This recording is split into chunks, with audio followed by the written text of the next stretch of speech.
la ville lumière et de l'éternel amour, je vous offre une nouvelle vidéo pour continuer le combat de la vie.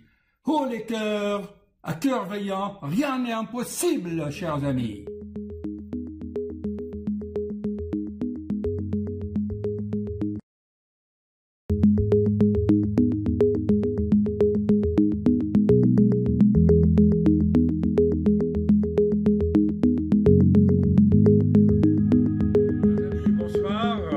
Je viens à une patiente sympathique avec son mari qui est très féru en informatique. Il a des serveurs, il se connecte d'un pays à l'autre.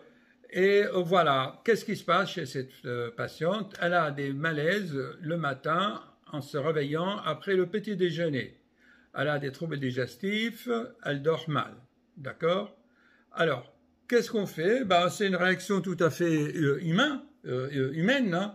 Devant un malaise, on prend l'attention, on voit qu'il y a des chiffres. Et ces chiffres, vous m'avez dit, ils sont bas. C'est le premier, il est à combien? Quand elle a des problèmes, c'est 14, 4, 6. 14, 4, 6.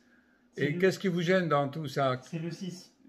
Parce qu'il n'est pas la moitié de 14, c'est ça? Non, c'est qu'à chaque fois que ça descend à 6, à chaque fois, elle fait un malaise. Oui.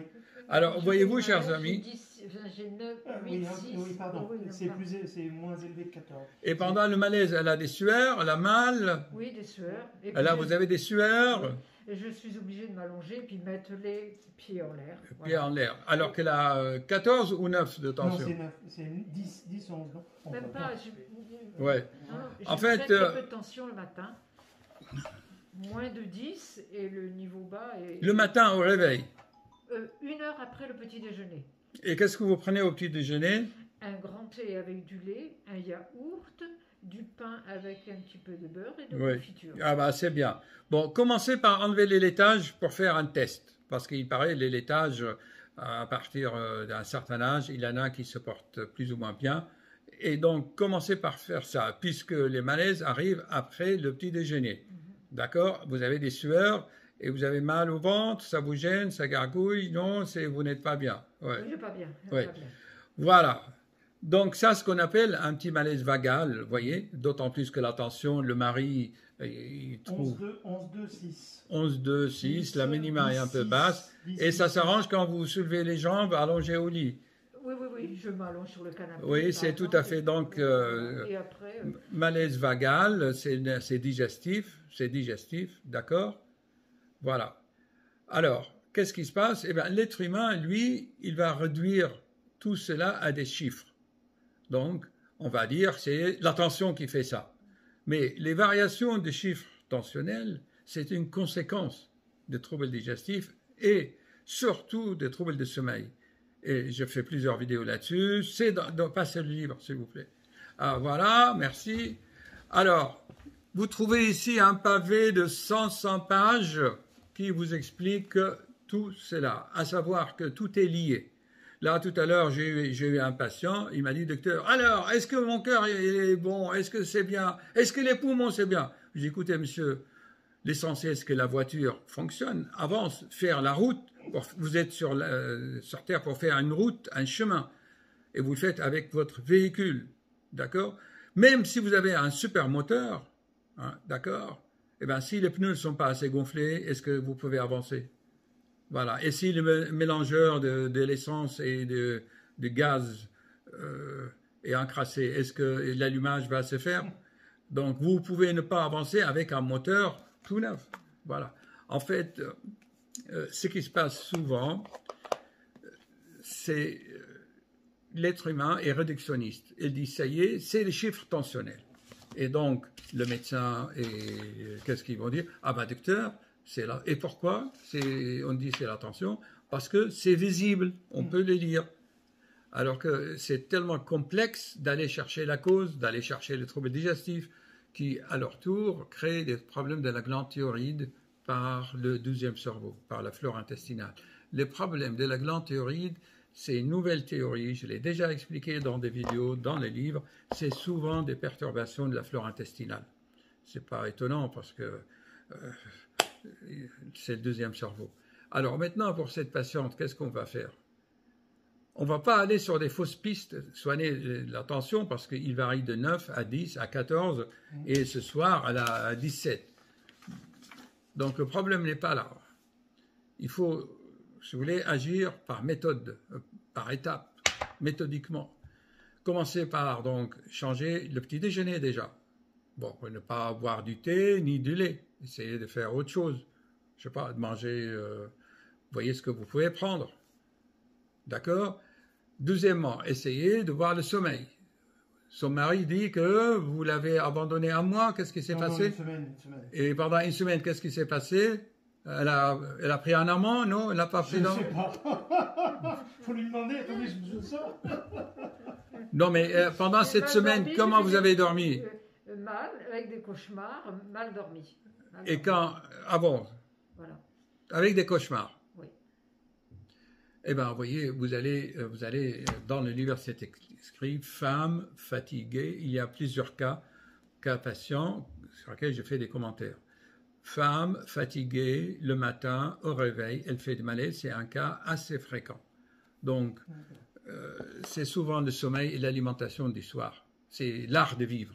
Voilà. Si quelque chose ne va pas, vous faites autrement. Puisque cette façon de vivre ne vous convient pas. D'accord? Essayez par exemple de faire de la chrononutrition. Vous savez ce que c'est? J'en parle. Hein? Chrononutrition. Là, vous allez voir, c'est-à-dire que ne pas manger de protéines le soir, manger de protéines le matin. Essayez de modifier un peu quelque chose dans votre vie pendant 3 mois et on voit le bilan. Il ne faut pas aller, si vous voulez, dans des fausses pistes, là, se glisser sur des fausses pistes, vous donner un traitement pour la tension alors que le problème n'est qu'une conséquence, la tension. D'accord? Votre cœur est normal, l'électrocardiogramme est normal. Voilà. On fait comme ça? Vous avez des remarques? Non. Non. Bon. Si À méditer. Si ce n'est qu'on apprécie. Vous voyez, chers amis, pour tous ces problèmes hémodynamiques, de variabilité, tout ce qui est variable, c'est simple. Vous observez la patiente, et ben, vous voyez bien qu'il y a une crispation générale. Vous voyez, et je l'ai allongée donc sur le divan, une main sur la poitrine, une main sur le plexus solaire, et je vois de loin, vous voyez, monsieur, la main qui est sur la poitrine, cette main se lève avant l'autre main ou en même temps? Elle se lève. Donc, elle a une respiration double, en fait. Elle ne respire pas correctement par le ventre. Vous voyez? Donc, elle a une inversion de la mécanique respiratoire. Vous voyez, je le vois, c'est la poitrine qui soulève la première. Normalement, on ne respire pas par la poitrine. On respire par le ventre. Ah bon? Et quand on ne respire pas par le ventre, eh bien, l'organisme est perturbé. Alors que tout est normal, hein? Tout est normal. Électrocardiogramme normal, échocardiographie normale. Donc, c'est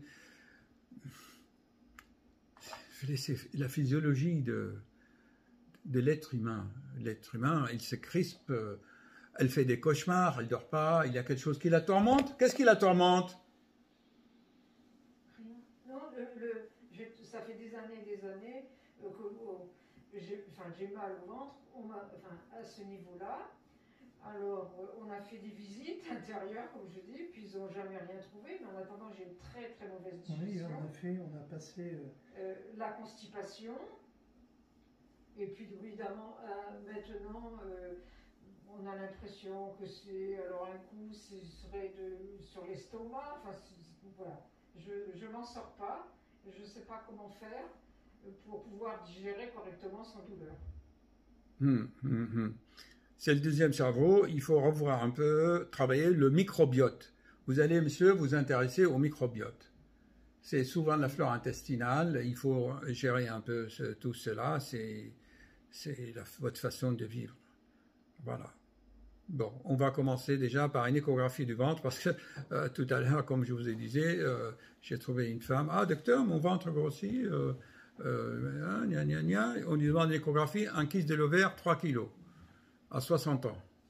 C'est le retour des jeunes filles. Ouais. Bah oui, on peut tout trouver en médecine. Hein. Bon, mais c'est pas votre cas. Hein. C'est pas une grossesse nerveuse non plus. Hein.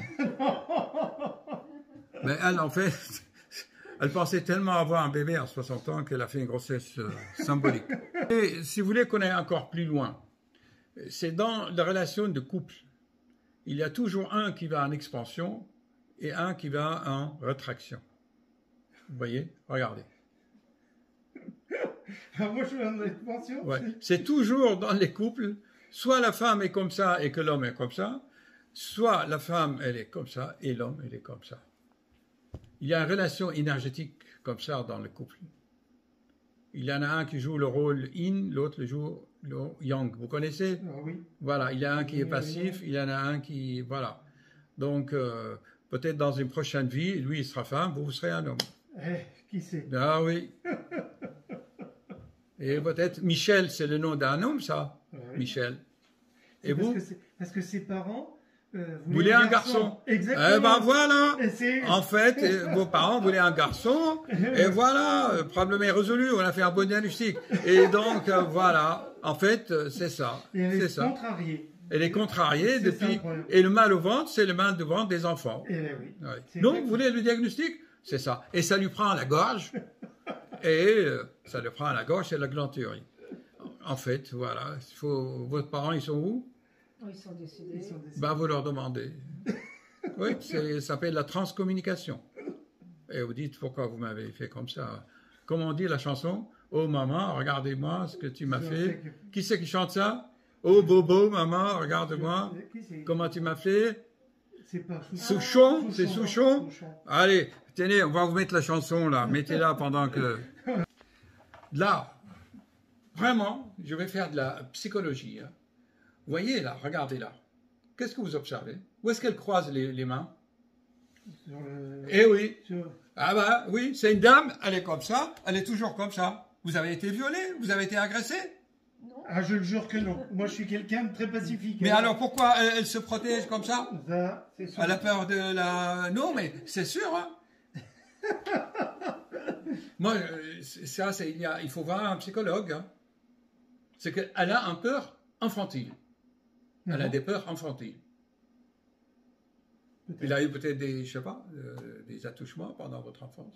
Non. Pourquoi vous avez peur comme ça? Elle est comme ça.